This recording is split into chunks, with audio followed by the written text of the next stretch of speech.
Hello दोस्तों, आप सभी का स्वागत है हमारे इस वीडियो में। इसमें हम पढ़ेंगे जो सीटेट पेपर सेकेंड कक्षा 6 से 8 तक का हमारा क्या है प्रीवियस ईयर क्वेश्चन पेपर है। तो इसमें हल प्रश्न पत्र है सेट नंबर 1। इसमें हम सेट नंबर 1 करेंगे। इसमें भाग फर्स्ट बाल विकास एवं शिक्षा शास्त्र, सेकेंड में गणित एवं विज्ञान दिया गया, भाषा सेकेंड भाषा हिंदी, भाषा जो भाषा हमारी सेकेंड है उसमें लैंग्वेज चूज करी इंग्लिश या हिंदी, इसमें इंग्लिश दी है। तो इसमें हम पढ़ेंगे बाल विकास एवं शिक्षण शास्त्र। भाग फर्स्ट बाल विकास एवं शिक्षण शास्त्र, इसके कितने हमारे 30 प्रश्न दिए गए हैं सेकेंड पेपर। तो पहला प्रश्न क्या है, बच्चे के विकास के सिद्धांत को समझाना शिक्षक की सहायता करता है। जो बच्चे का विकास हो रहा है, विकास के सिद्धांतों को समझाना शिक्षक की सहायता करता है। क्या सहायता करता है? फर्स्ट ऑप्शन इसका है शिक्षार्थी की सार्थक पृष्ठभूमि को पहचानने में। जो शिक्षार्थी है उसकी आर्थिक पृष्ठभूमि को पहचानने में, या शिक्षार्थी को क्यों पढ़ाया जाना चाहिए या उचित स्थापित करने में, या शिक्षार्थी की जिन अधिगम शैलियाँ को प्रभावी रूप से संबोधित करने में, या शिक्षार्थी के सामाजिक स्तर को पहचानने में। तो इसमें हमारा राइट आंसर कौन सा रहेगा? तो जो बच्चे के विकास सिद्धांत को समझाने के लिए शिक्षक की कौन सा सहायता करता है, इसमें हमारा राइट आंसर रहेगा थर्ड वाला, शिक्षार्थी को विभिन्न अधिगम शैलियों को प्रभावी रूप से संबोधित करने में। शिक्षार्थी जो होगा उसे विभिन्न अधिगम शैलियों को प्रभावी रूप से संबोधित करने में मदद करेगा। आगे हम देखते हैं सेकेंड प्रश्न। इसका सेकेंड प्रश्न हमारा क्या दिया गया? इसमें दिया गया पुरुष स्त्रियों की अपेक्षा ज़्यादा बुद्धिमान होते हैं। ये कथन है।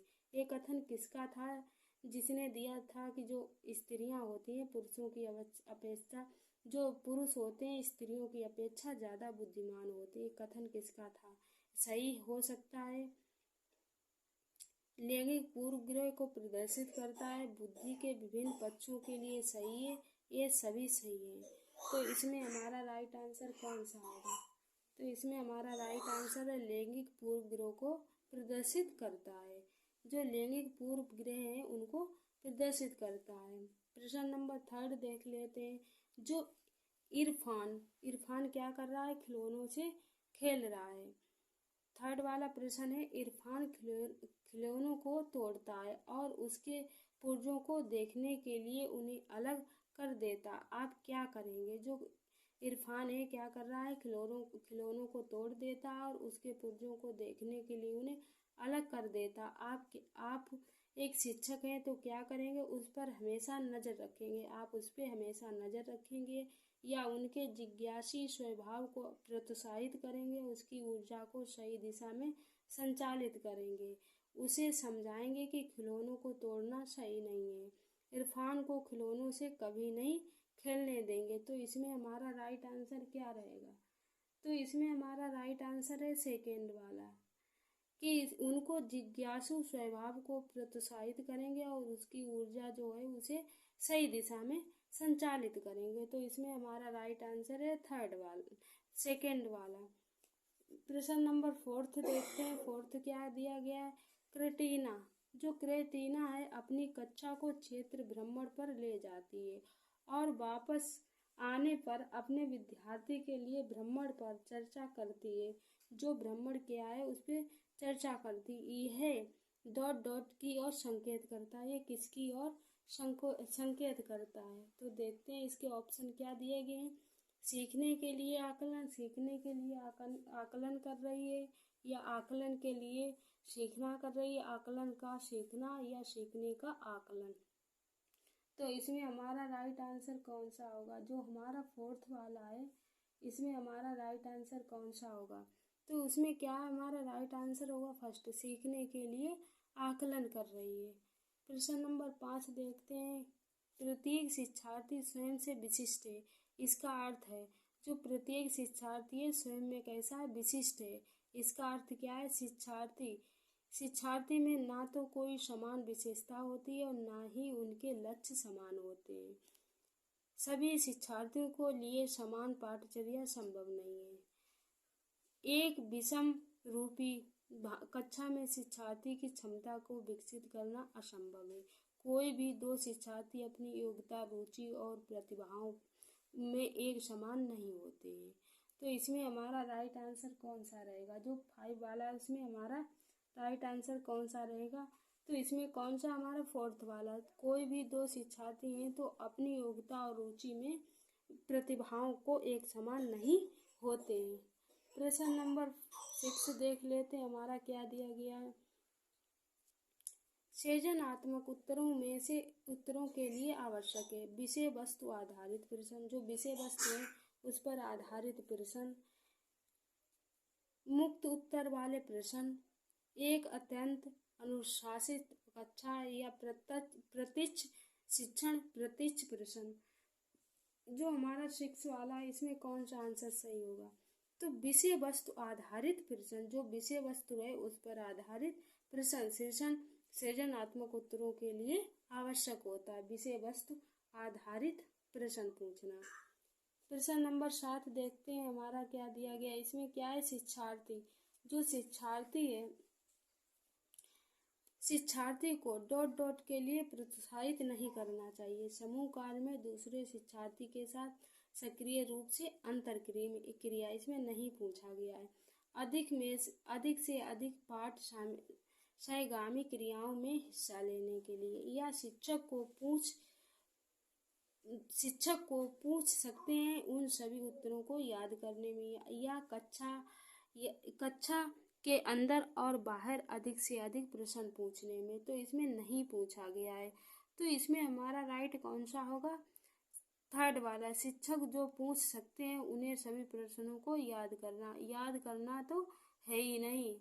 तो यहाँ पे हमारा गलत होगा कि शिक्षक जो पूछ सकते हैं उन सभी प्रश्नों को याद करना। प्रश्न नंबर 8 देखते हैं, निम्नलिखित में से कौन सा रचनात्मक आकलन फॉर्मेटिव असेसमेंट तो के लिए उचित उपकरण नहीं है? जो फॉर्मेटिव असेसमेंट है इसके लिए उचित उपकरण नहीं है।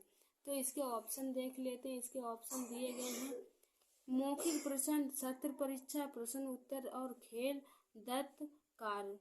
तो इसमें हमारा कौन सा राइट आंसर होगा? जो 8 वाला है। तो इसमें हमारा मौखिक प्रश्न होगा, या सत्र परीक्षा होगा, प्रश्न उत्तर और खेल होगा, या दत्त कार्य। तो इसमें हमारा राइट आंसर होगा मौखिक प्रश्न। मौखिक प्रश्न पूछना रचनात्मक आकलन कहलाता है।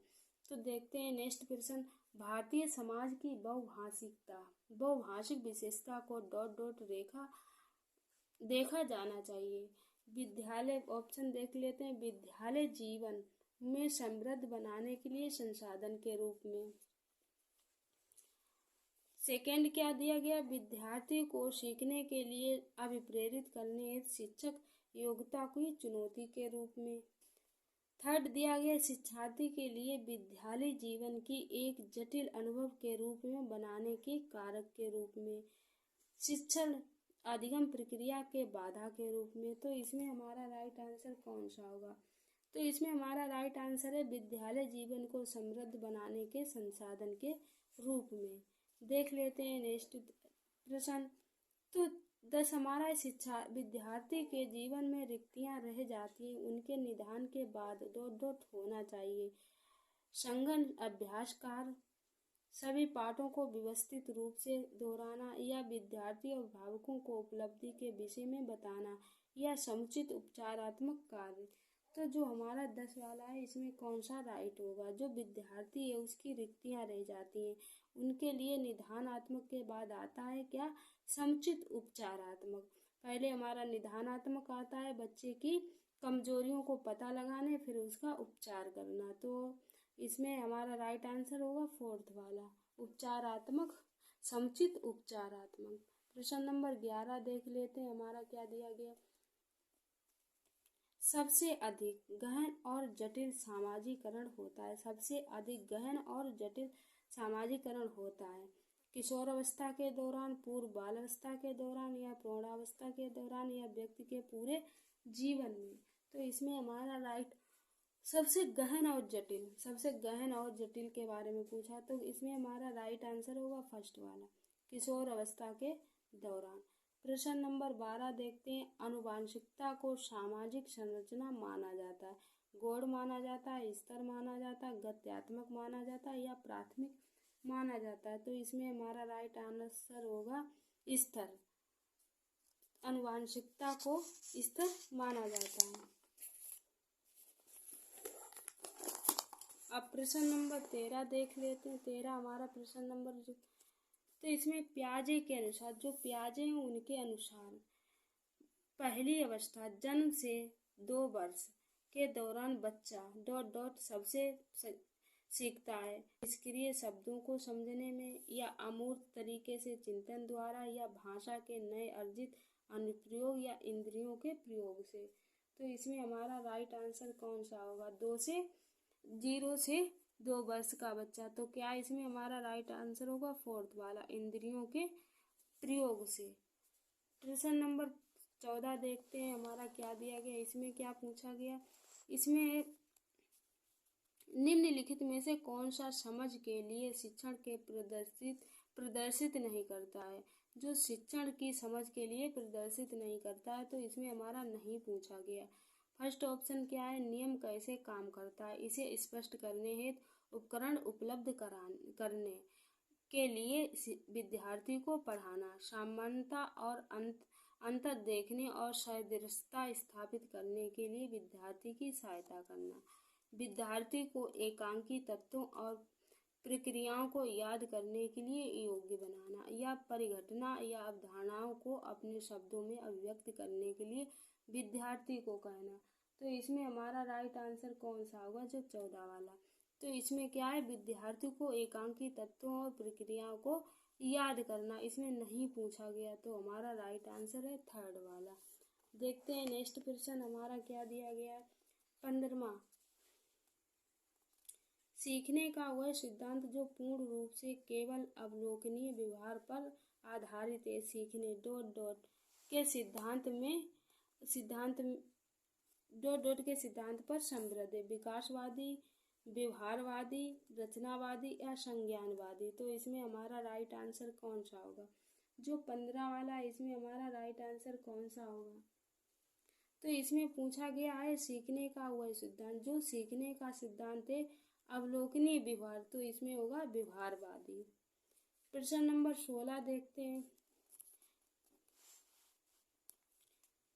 एक शिक्षार्थी अपनी कक्षा के प्रतिभाशाली बच्चों की योग्यताओं की उपलब्धि चाहती है।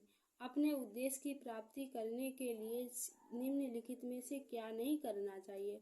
उसे क्या ऐसा क्या है उसे नहीं करना चाहिए? तनाव को नियंत्रित करना सिखाना, या विशेष ध्यान के लिए उन्हें उनके समकक्षों से अलग करना, उनके सृजनात्मकता को समृद्ध करने के लिए उन्हें चुनौती देना, या गैर शैक्षणिक गतिविधियों से आनंद लेना। तो इसमें क्या है? नहीं ध्यान देना चाहिए। तो इसमें हमारा राइट आंसर कौन सा होगा? इसमें हमारा राइट आंसर है 2nd वाला, जो विशेष ध्यान के लिए उन्हें उनके समकक्षों से अलग करना। तो ये हमारा राइट आंसर है 2nd वाला। प्रश्न नंबर 17 देखते हैं। प्रश्न नंबर 17 हमारा दिया गया है। छोटे शिक्षार्थियों में निम्नलिखित में से कौन से लक्षण पठन कठिनाइयों का नहीं है? जो छोटे शिक्षार्थी हैं उनके निम्नलिखित कौन से लक्षण पठन कठिनाइयों का नहीं है? तो इसमें भी हमारा नहीं पूछा गया। तो इसके ऑप्शन देख लेते हैं। इसके ऑप्शन है पठन गति और प्रभाव में कठिनाइयाँ, शब्दों और विचारों को समझने में कठिनाई, सुसंगत वर्तनी में कठिनाई, वर्ण एवं शब्द पहचानने में कठिनाई।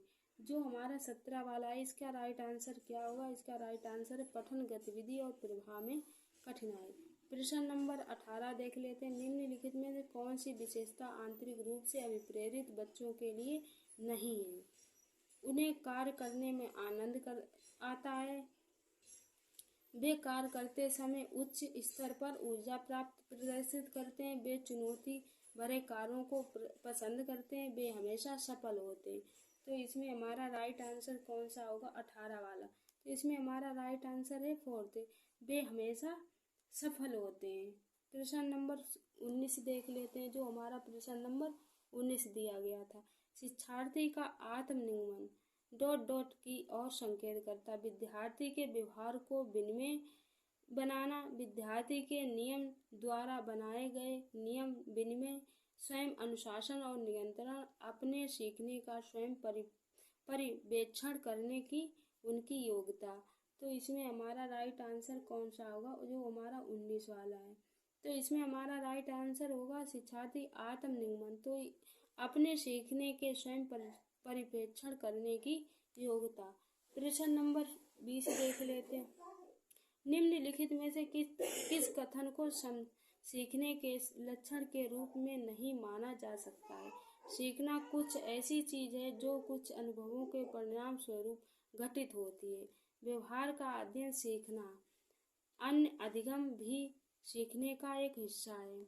सीखना एक प्रक्रिया है जो व्यवहार में मध्यस्थ होती है। तो इसमें हमारा राइट आंसर कौन सा होगा, तो इसमें है व्यवहार का अध्ययन सीखना, जो व्यवहार है उसका अध्ययन सीखना। प्रश्न नंबर 21 देखते हैं। 21 हमारा क्या दिया गया, सिद्धांत के रूप में रचनावाद, जो सिद्धांत है उसके रूप में रचनावाद दुनिया के विषय में अपना दृष्टिकोण निर्मित करने शिक्षार्थी की भूमिका पर बल देता है। सूचनाओं को याद करने और पुनः स्मरण द्वारा जांच करने पर बल देता है। शिक्षक की प्रभुत्वशाली भूमिका पर बल देता है। अनुकरण की भूमिका पर बल देता है, जो रचनावादी है। तो इसमें हमारा राइट आंसर क्या होगा, दुनिया के विषय में अपना दृष्टिकोण निर्मित करने और शिक्षार्थी की भूमिका पर बल देना। तो इसमें हमारा राइट आंसर होगा फर्स्ट वाला। प्रश्न नंबर 22 देख लेते हैं, जो हमारा प्रश्न नंबर 22 दिया गया है। तो इसमें क्या है, सृजनात्मक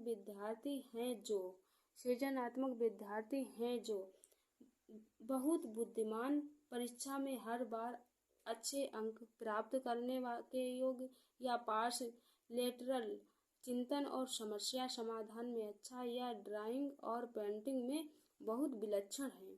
तो इसमें हमारा राइट आंसर कौन सा होगा, प्रश्न नंबर 22। तो इसमें क्या है, जो पार्श्व चिंतन और समस्या समाधान में अच्छा, जो सृजनात्मक शिक्षार्थी होते हैं। प्रश्न नंबर 23, अवधारणाओं का विकास मुख्य रूप का डॉट डॉट का हिस्सा है किसका, बौद्धिक विकास का, शारीरिक विकास का, सामाजिक विकास का, संवेगात्मक विकास का। तो इसमें हमारा राइट आंसर कौन सा होगा, तो इसमें हमारा राइट आंसर है बौद्धिक विकास, जो अवधारणाओं का विकास मुख्य रूप से हिस्सा है बौद्धिक विकास का। प्रश्न नंबर 24 देख लेते हैं। 24 हमारा दिया गया है, व्यक्तिगत शिक्षार्थी एक रूप से डॉट डॉट में भिन्न होते हैं, विकास की दर में, विकास क्रम में, विकास की समस्या सामान्य क्षमता में, वृद्धि एवं विकास में। तो इसमें जो व्यक्तिगत शिक्षार्थी एक दूसरे से भिन्न होते हैं विकास की दर में। इसमें हमारा राइट आंसर रहेगा फर्स्ट वाला। प्रश्न नंबर 25 देख लेते हैं। बच्चे के उचित विकास को सुनिश्चित करने के लिए उसका स्वास्थ्य, शारीरिक विकास एवं महत्वपूर्ण भूमिका की आवश्यकता होती है।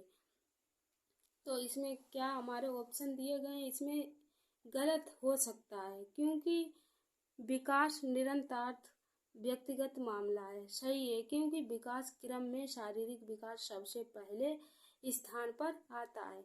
सही है, क्योंकि शारीरिक विकास के अन्य पक्षों को साथ अंतर संबंधित। गलत है, क्योंकि शारीरिक विकास के अन्य पक्षों को किसी भी प्रकार से प्रभावित नहीं करता है। जो 25 वाला है इसका हमारा राइट आंसर होगा थर्ड वाला। सही है, क्योंकि शारीरिक विकास होता है विकास के अन्य पक्षों को भी प्रभावित करता है। तो इसका राइट आंसर होगा थर्ड वाला। प्रश्न नंबर 26 देखते हैं। इसका 26 क्या दिया गया है, मानव विकास, जो मानव है मानव विकास कुछ विशेष सिद्धांतों पर आधारित है। निम्नलिखित में से कौन सा मानव विकास का सिद्धांत नहीं है, इसमें नहीं पूछा गया। अनुक्रमिकता, सामान्य से विशिष्ट, प्रत्यावर्ती या निरंतरता। तो इसमें हमारा राइट आंसर होगा जो प्रत्यावर्ती, मानव विकास के सिद्धांतों पर आधारित नहीं है, तो प्रत्यावर्ती। इसमें हमारा राइट आंसर होगा थर्ड वाला। निःशक्त बच्चों के लिए जो समेकित शिक्षा को केंद्रित प्रायोजित योजना का उद्देश्य है। डॉट डॉट निःशक्तता बच्चों को शैक्षिक अवसर उपलब्ध कराने चाहिए, विशेष विद्यालयों में, मुक्त विद्यालयों में, या इसका हमारा राइट आंसर है ब्लाइंड रिफिल या एसोसिएशन के विद्यालय में या नियमित विद्यालय में। तो इसमें हमारा राइट आंसर होगा फोर्थ वाला, नियमित विद्यालय में। प्रश्न नंबर 28, निम्नलिखित में कौन सा कथन सीखने के विषय में सही है? सीखना उस वातावरण में प्रभावित होता है जो संवेगात्मक रूप से सकारात्मक और शिक्षार्थी को संतुष्ट करने वाला हो। सीखने में किसी भी चरण पर सीखना संवेगात्मक कार्यों को प्रभावित नहीं होता है। सीखना मूल रूप से मानसिक क्रिया है। बच्चों द्वारा की गई त्रुटियां संकेत कराती हैं कि किसी तरह का सीखना नहीं है। तो इसमें हमारा राइट आंसर कौन सा होगा? जो 28 वाला है। तो इसमें हमारा राइट आंसर है फर्स्ट, सीखना उस वातावरण को प्रभावित होता है कि जो संवेगात्मक रूप से सकारात्मक हो, शिक्षार्थी को संतुष्ट करे। प्रश्न नंबर 29, मूल्यांकन का कौन सा मुख्य उद्देश्य होना चाहिए? शिक्षार्थी की उपलब्धि को मापना या ये निर्णय लेना कि क्या शिक्षार्थी अगली कक्षा में उन्नत किया जाना चाहिए। सीखने में होने वाली कमियों को निदान और उपचारात्मक करना चाहिए। शिक्षार्थी की त्रुटि निकालना तथा उनकी उपलब्धि मापना। तो इसमें हमारा राइट आंसर होगा थर्ड वाला, सीखने में होने वाली कमियां और निदान उपचारात्मक दोनों देने चाहिए। मूल्यांकन। प्रश्न नंबर 30, शिक्षार्थी जो पहले सीख चुके हैं उसकी पुनरावृत्ति और प्रत्यास्मरण शिक्षार्थी की मदद करना महत्वपूर्ण है, क्योंकि इसके ऑप्शन देख लेते हैं। नई जानकारी को पूर्व जानकारी से जोड़ना सीखने की समृद्ध बनाता है। पूर्व पाठों को दोहराने से ये एक प्रभावी तरीका है। शिक्षार्थी की स्मृति को बढ़ाता है, जिससे सीखना सुदृढ़ होता है। ये किसी भी कक्षा अनुदेशन के लिए सुविधाजनक शुरुआत है। तो इसमें हमारा राइट आंसर कौन सा होगा? इसमें हमारा राइट आंसर है फर्स्ट, नई जानकारी को पूर्व जानकारी से जोड़ना सीखने को क्या करता है? समृद्ध बनाता है। तो यहाँ पे हमारे पेडागोजी के सारे प्रश्न कंप्लीट होते हैं।